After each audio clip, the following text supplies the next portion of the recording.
Hello, everybody, and welcome back to World of Warships Legends. My name is Spartan Elite 43, and tonight we are taking our first look at the new patch notes for the upcoming patch. So hopefully you guys are ready. You guys know the deal. This is going to be a long video usually. So go get you a snack, go get you some water, and I'll wait. You ready? All right, let's get into it. Server maintenance is scheduled to take place on March 9th, which is a Tuesday, not a Monday. Just keep that in mind. After which, the update will be pushed to the consoles. Xbox between 2 and 5 a.m. Central Time. PS4, same time, which is 7 to 10 a.m. UTC. Okay? Update size on Xbox One S and X is 2700 megabytes. Xbox Series S and X is 2700 megabytes. And PS4 and PS5 is 2700 megabytes. So in other words, the update is 2700 megabytes no matter which console you're on. Don't know why they had to specify that, but maybe that's their thing. Anyway, British heavy cruisers are coming out of early access, which means you guys can all check them out and take advantage of their diverse capabilities. The crown jewel of the line, the Albemarle, brings the radar consumable to the table in addition to her already diverse heavy cruiser kit. The other ships, Hawkins, Devonshire, Surrey, are also available for research. So get in and get shooting if you didn't have a chance in the previous update. So in other words, if you didn't get them in early access, you can now go through the tech tree and unlock them as if it was any other ship. All right, Taken by Storm is the new campaign. Our new campaign features the Okay, is it Okakov or is it Ochakov? Okakov? I apologize. Oh my god. A Soviet project for a compact light cruiser. We named the ship after Russian cruiser Okachov. I'm going to go with Okakov. Sorry, Ochakov? I don't know what it says. It's weird. Why do they do this to us? Which was built in 1906. The original cruiser received her name in turn from the 1788 siege of the Okakov Fortress, or the Ochakov Fortress, which was led by Prince Potemkin and General Suvorov during the Russo-Turkish War. Oh my god. I can't speak, and I apologize to everybody. I'm just saying this right now. I'm off to a great start. Our Oh my god. The O has an interesting combination of features. A far-reaching radar that you can equip at the same time as sonar. Effective torpedoes that can travel as far as 8 kilometers. Great nearly flat ballistics for her 8 152mm guns, and a narrow citadel profile that can result in a lot of over-penetrations from Battleship's AP rounds. So there's a few things that catches me right here. First of all, is this line right here. We named the ship after Russian cruiser Okakov, which was built in 1906. This was a project that was never completed, as is most of the Russian ships, and it seems like they're trying to make it overpowered as crap. I am not one to say Russian bias or anything, but this is getting a little ridiculous. Like, just listen to what they said. Far-reaching radar, which Russian cruisers are known for. They're very short duration usually, but they are longer range than the American sonars, for instance. Effective torpedoes that can travel 8 kilometers. Great nearly flat ballistics for her 852mm guns, and a narrow citadel profile that can result in a lot of over-penetrations from Battleship's AP rounds. Where's the downside of this ship? There has to be one, right? They're not just going to bring in an overpowered monstrosity for a light cruiser and not give us any, weakness, right? Let's hope. Anyway, the ship's concealment and survivability are average. Okay, so there's the balancing factor, right? So it's survivability and concealment are average. So you'll have to choose your battles carefully and keep your distance. In other words, it's a Russian cruiser. It's going to have 19-kilometer range, and you're going to be able to sit at maximum distance and be able to hit targets like you're 3 kilometers from them. And yeah, it's a normal Russian cruiser. Top speed is around 35 knots, so kiting is very much an option, of course. The campaign comprises 5 weekly havocs with similar tasks. Importantly, once you're done with the usual task change that require Tier 3 to Tier 7 ships, you can also use your legendary ships for the remaining 3 tasks. As with the previous campaign, you can earn steel badges in this one once you're done with it, and you'll be able to get as many as 250 badges per week by completing daily and weekly endless trials. But keep in mind that the first week of the update is only 6 days, which means just 225 badges in total. If you buy out the campaign on day 1, you'll be able to earn as many as 1,225 steel badges. The available rewards are currencies, camos, boosters, a special patch with a background, premium time, and doubloons. To obtain Okov, oh my god, I don't know how you spell or how you say this, Ochakov, you need to purchase an Admiralty backing for 2,500 doubloons. Individual milestones are, as always, skippable for 250 doubloons each, which means that getting Okachov day 1, I don't know why I keep saying Okachov, it's Ochakov. Day 1 of the update costs 27,250 doubloons. The detailed campaign rewards and their value with and without an Admiralty backing are as follows. And I am not going to read through all these, so there you go. This is without Admiralty backing. It is worth 15,363 doubloons. With Admiralty backing, it is worth 67,080 doubloons, which is why I always say buying Admiralty backing in the campaigns is the best use of gold that you can have. Like, it is literally the best because of the stuff that you get back. If all you got to do once you buy the Admiralty backing is complete the tasks, and you can get a ship, you can get all the things, like, it is absolutely fantastic. And like I said, 67,000 doubloons worth of stuff for 2,500 if you complete all of the things. Ranked battles seasons 10 and 11 are on the way. The previous season was the most demanding and most unforgiving yet. I'm not going to argue there. So the coming 2 are a complete flip of that formula. There will be 2 3-day sprints occupying 2 weekends. And get this, there are only 7 ranks, with every rank being irrevocable, so many more players should be able to make it to rank 1 this time. Additionally, the matchmaker will not separate players by ranks this time. The caveat is that the losing team still doesn't get any stars. We understand that this will not be the most popular decision, but we feel considering the other factors in play, this is a good compromise. The main rewards for both seasons are steel badges, and if you reach rank 1, you can earn up to 700 of them per season. In other words, 1,400 in total. Other rewards include containers, promotion orders, insignias, XP, camos, and doubloons. To get the full details, please check the ranked mode window once the seasons start. Season details: Season 10 will be March 12th through the 15th, and are Tier 4 ships. Season 11, March 19th through the 22nd, and feature Tier 5 ships. Okay. General rules. Players will not inherit any stars from the previous season, so you start from the scratch. Okay. A team consists of 5 players. Okay. Divisions of up to 2 players are allowed. I kind of like the fact that it's down to 5 players. I just wish they'd go ahead and make it 1v1s. I want to have a 1v1 rank season. Seriously, I think that would be a blast, man. Destroyers are limited to 1 per team and or division. Players who reach rank 1 will no longer be able to participate in ranked battles during the season. That's normal. And rank 1 rewards are credited at the end of the season. You don't get them right away like you do all of the other rewards. Okay?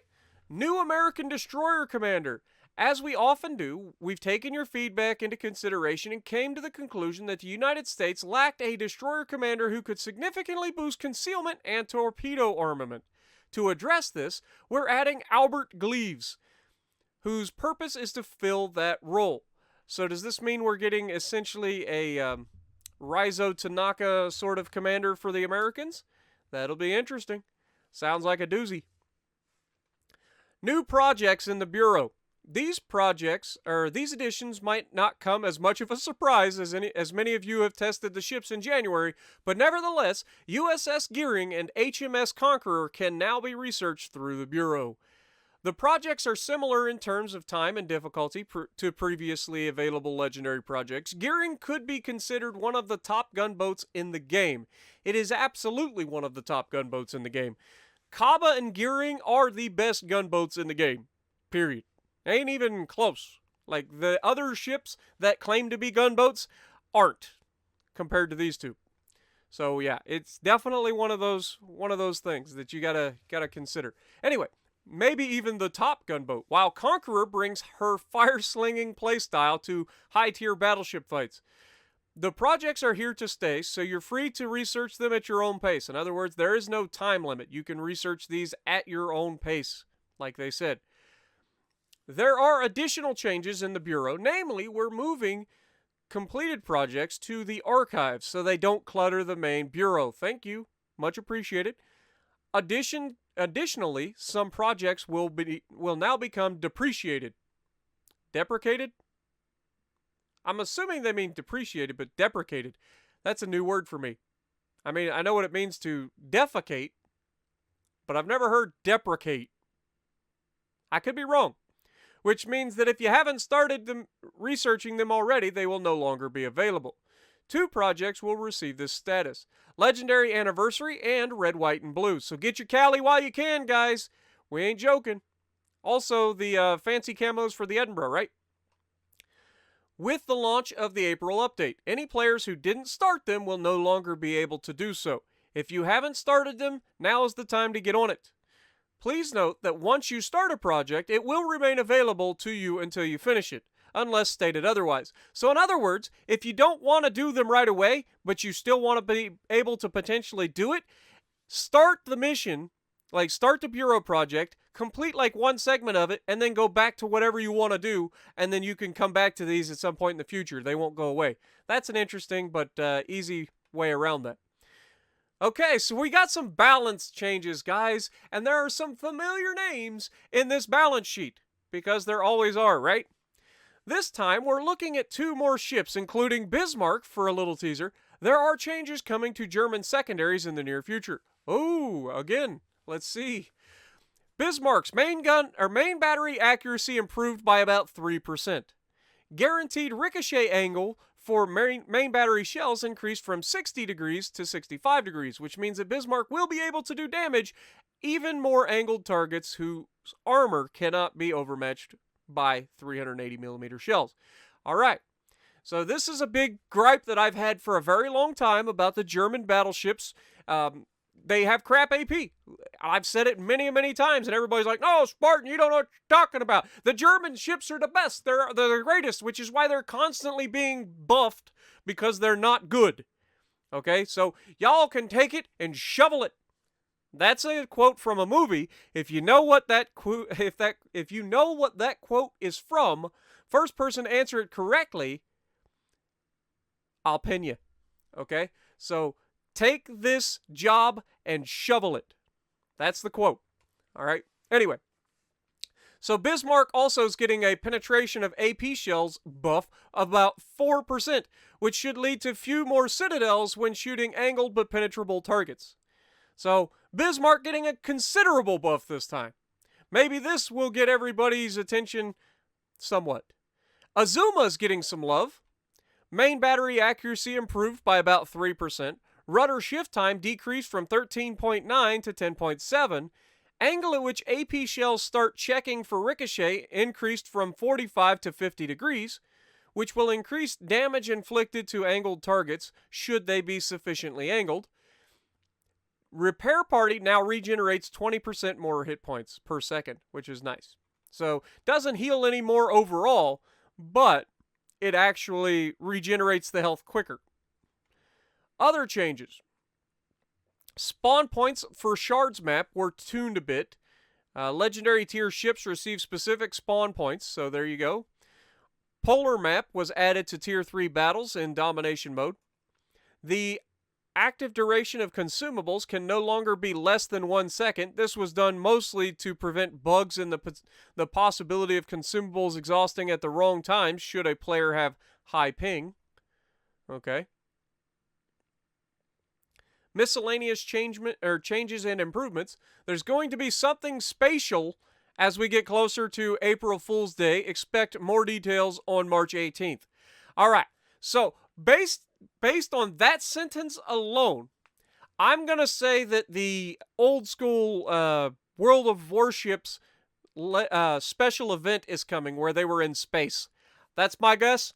Let you guys come up with what your own thoughts are on that, but I'm guessing that's what it is. There was a World of Warships space battle that happened a few years back, if I remember correctly.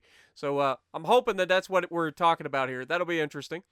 Tier 7 German Battleship Odin will become available for 750,000 global XP, so another campaign ship becoming a global XP ship. Marker prioritization logic for battle markers and the minimap was improved. Any leftover icebreaker coins will be exchanged at the rate of 1 coin for 1,500 credits.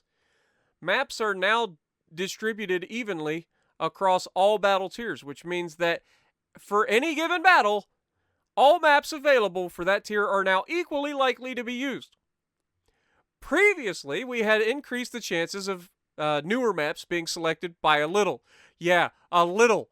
That's what it's... I want to know what their definition of a little is. Because the amount of times that we've all played Sea of Fortune and Greece and... what's the other one?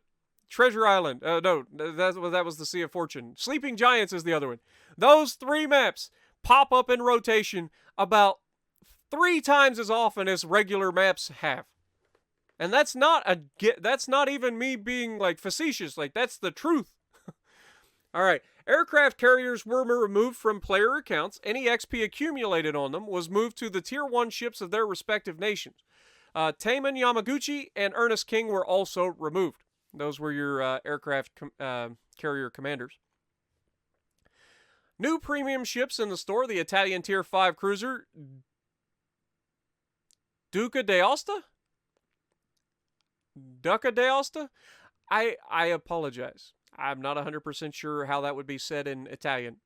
European Tier 6 destroyer Orkan is coming by way of Poland. So we've got a second Polish ship. And if you guys may have noticed during this update, some people pointed it out to me because I didn't even notice, that the Polish Lightning, aka the Błyskawica, or Błyskawica, however you want to say it,